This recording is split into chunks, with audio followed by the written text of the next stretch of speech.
A deep snow was on the ground in Washington. The sun was dazzling as it shone on the steps of the U.S. Capitol on January 20th, 1961, when Chief Justice Earl Warren administered the oath of office to the 35th President of the United States. You, John Fitzgerald Kennedy, do solemnly swear I, John Fitzgerald Kennedy, do solemnly swear that you will faithfully execute the office of President of the United States that I will faithfully execute the office of President of the United States and will, to the best of your ability, and will, to the best of my ability, preserve, protect, and defend the Constitution of the United States. preserve, protect, and defend the Constitution of the United States. So help you God. So help me God. From the very beginning, the most widely discussed feature of Kennedy's campaign was the fact that he was a Catholic. Only one other Catholic, Al Smith, had ever been nominated for president, and Smith had been roundly defeated. Kennedy refused to accept the proposition that a Catholic could not become president, and repeatedly in his campaign he declared, I hope that no American, considering the really critical issues facing this country, will waste his franchise and throw away his vote by voting either for me or against me because of my religious affiliation. It is not relevant. I am saying to you that my decisions on every public policy will be my own as an American, as a Democrat, and as a free man. Preparing for the Democratic Convention, Kennedy entered presidential primaries in a third of all the states and was victorious in every single one. Nominated on the first ballot at Los Angeles, Kennedy's acceptance speech set the guiding theme of his national leadership. We stand today on the edge of a new frontier, the frontier of the 1960s, the frontier of unknown opportunities and perils, the frontier of unfilled hopes and unfilled threats. Woodrow Wilson's New Freedom promised our nation a new political and economic framework. Franklin Roosevelt's New Deal promised security and succor to those in need. But the new frontier of which I speak is not a set of promises. It is a set of challenges. It sums up not what I intend to offer to the American people, but what I intend to ask of them.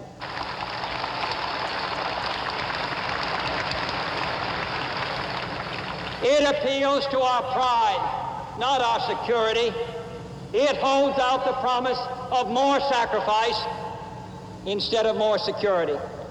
The new frontier is here, whether we seek it or not. Beyond that frontier are uncharted areas of science and space, unsolved problems of peace and war, unconquered province of ignorance and prejudice, unanswered questions of poverty and surplus. It would be easier to shrink from that new frontier, to look to the safe mediocrity of the past, to be lulled by good intentions and high rhetoric, and those who prefer that course should not vote for me or the Democratic Party.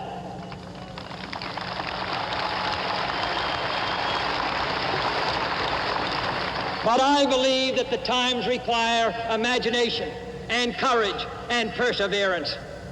I'm asking each of you to be pioneers towards that new frontier. My call is to the young in heart, regardless of age, to the stout in spirit, regardless of party, to all who respond to the scriptural call, be strong and of good courage, be not afraid, neither be dismayed. For courage, not complacency, is our need today. Leadership, not salesmanship. And the only valid test of leadership is the ability to lead and lead vigorously. Just as anxious to lead vigorously was another member of the same young political generation, the far better known Republican candidate for president, Vice President Richard Nixon. Nixon was originally considered a slight favorite in the race, but in the summer of 1960, the Eisenhower administration, and hence Nixon, lost considerable prestige as a result of the U-2 incident and a sudden rise in Cold War tension. The Republican administration was also damaged politically by a business recession, which Kennedy suggested he could do more about than Nixon. But perhaps the most decisive factor in providing Kennedy with his margin for victory was the development of an altogether new factor in American political campaigns: the broadcast debate. In 5 debates with Nixon, heard by the biggest radio TV audiences in history, Kennedy displayed a detailed grasp of national and foreign affairs, of personal self-confidence, and a quick wit under fire which gave him a decided advantage. As in the touch football exercises, which he and his family later made a part of the presidential image, Kennedy the campaigner was the very image of the man in motion, summoning a nation into motion. Said Kennedy in the first of the great debates, "The question before us all, that faces all Republicans and all Democrats, is, can freedom in the next generation conquer, or are the communists going to be successful?" That's the great issue. And if we meet our responsibilities, I think freedom will conquer. If we fail to move ahead, if we fail to develop sufficient military and economic and social strength here in this country, then I think that the tide could begin to run against us. And I don't want historians 10 years from now to say, these were the years when the tide ran out for the United States. I want them to say, these were the years when the tide came in. These were the years when the United States started to move again. That's the question before the American people, and only you can decide what you want this country to be, what you want to do with the future. I think we're ready to move. In the latter days of the campaign, an extremely active effort by President Eisenhower appeared to have brought fresh life to the Nixon campaign. But on Election Day, the nation chose Kennedy. He was chosen by one of the smallest popular vote margins in history, and in the Electoral College by the second smallest margin in this century. Nevertheless, on January 20th, 1961, President Kennedy was inaugurated in an almost universal spirit of national goodwill and high expectations. This was the occasion for perhaps the most inspiring and best remembered of all the speeches of John F. Kennedy. Here in its entirety, the inaugural address. We observe today not a victory of party, but a celebration of freedom, symbolizing an end as well as a beginning, signifying renewal as well as change. For I have sworn before you and Almighty God the same solemn oath our forebears prescribed nearly a century and 3/4 ago. The world is very different now, for man holds in his mortal hands the power to abolish all forms of human poverty and all forms of human life. And yet the same revolutionary beliefs for which our forebears fought are still at issue around the globe. The belief that the rights of man come not from the generosity of the state, but from the hand of God. We dare not forget today that we are the heirs of that first revolution. Let the word go forth from this time and place to friend and foe alike that the torch has been passed to a new generation of Americans born in this century, tempered by war, disciplined by a hard and bitter peace, proud of our ancient heritage, and unwilling to witness or permit the slow undoing of those human rights to which this nation has always been committed and to which we are committed today at home and around the world.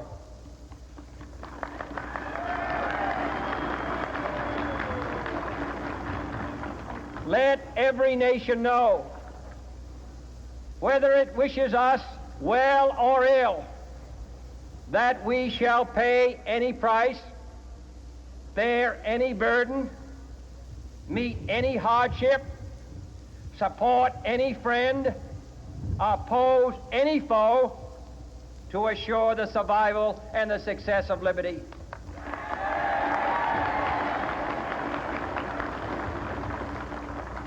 This much we pledge and more. To those old allies whose cultural and spiritual origins we share, we pledge the loyalty of faithful friends. United, there is little we cannot do in a host of cooperative ventures. Divided, there is little we can do, for we dare not meet a powerful challenge at odds and split asunder. To those new states whom we welcome to the ranks of the free, we pledge our word that one form of colonial control shall not have passed away merely to be replaced by a far more iron tyranny. We shall not always expect to find them supporting our view, but we shall always hope to find them strongly supporting their own freedom, and to remember that in the past, those who foolishly sought power by riding the back of the tiger ended up inside.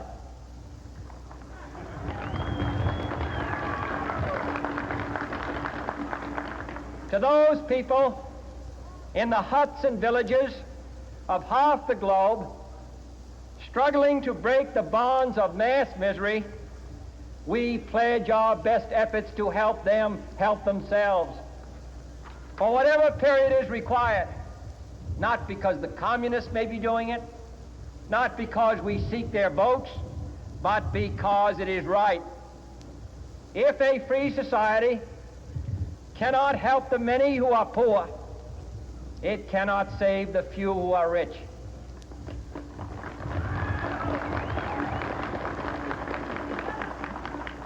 To our sister republics south of our border, we offer a special pledge to convert our good words into good deeds, in a new alliance for progress, to assist free men and free governments in casting off the chains of poverty. But this peaceful revolution of hope cannot become the prey of hostile powers. Let all our neighbors know that we shall join with them to oppose aggression or subversion anywhere in the Americas. And let every other power know that this hemisphere intends to remain the master of its own house.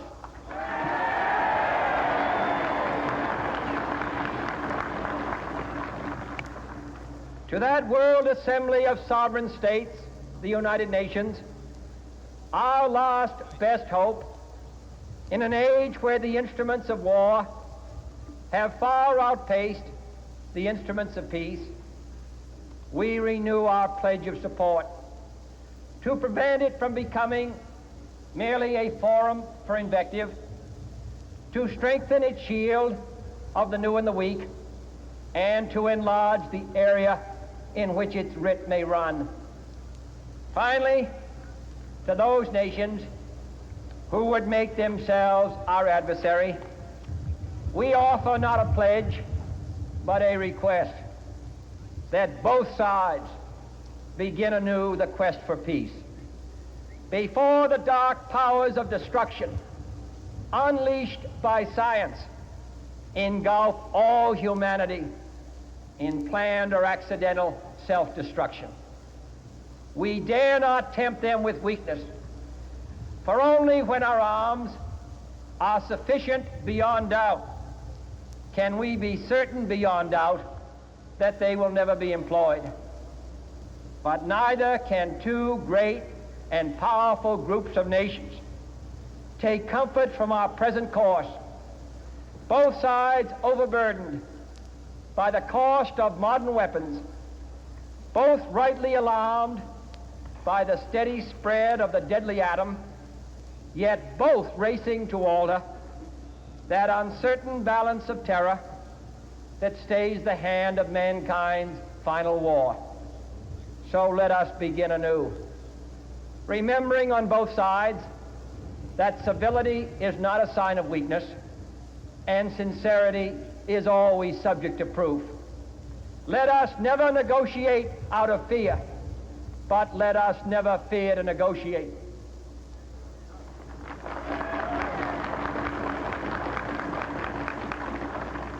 Let both sides explore what problems unite us, instead of belaboring those problems which divide us. Let both sides, for the first time, formulate serious and precise proposals for the inspection and control of arms, and bring the absolute power to destroy other nations under the absolute control of all nations.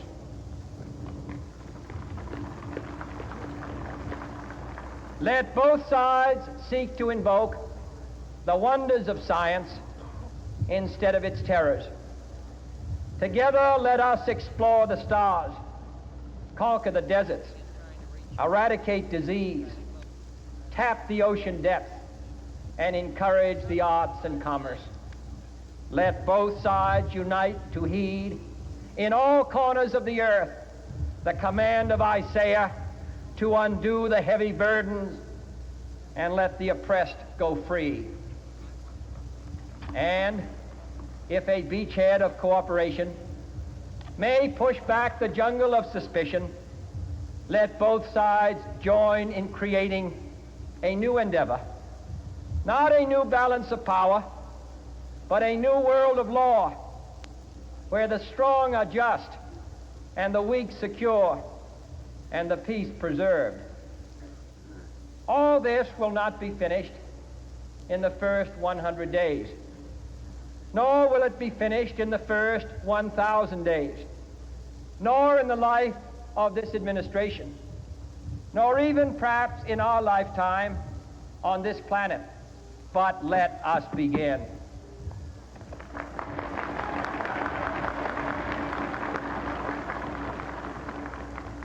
In your hands, my fellow citizens, more than mine, will rest the final success or failure of our course. Since this country was founded, each generation of Americans has been summoned to give testimony to its national loyalty. The graves of young Americans who answered the call to service surround the globe.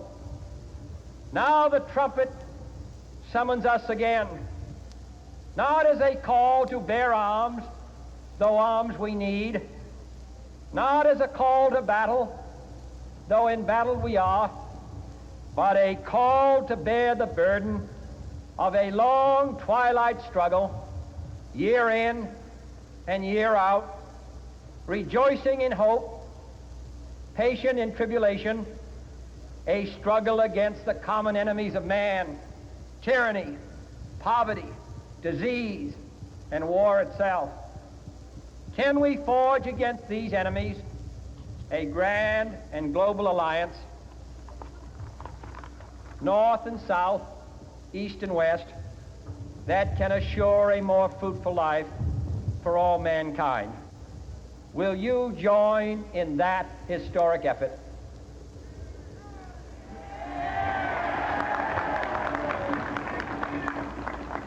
In the long history of the world, only a few generations have been granted the role of defending freedom in its hour of maximum danger.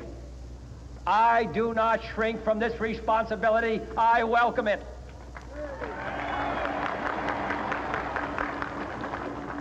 I do not believe that any of us would exchange places with any other people or any other generation.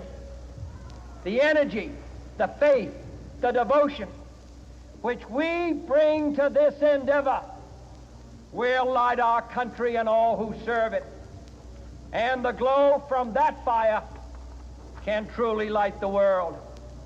And so, my fellow Americans, ask not what your country can do for you. Ask what you can do for your country.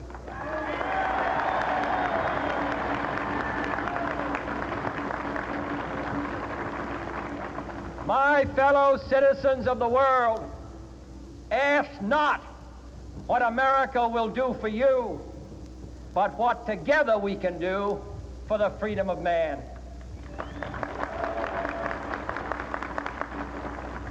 Finally, whether you are citizens of America or citizens of the world, ask of us here the same high standards of strength and sacrifice which we ask of you.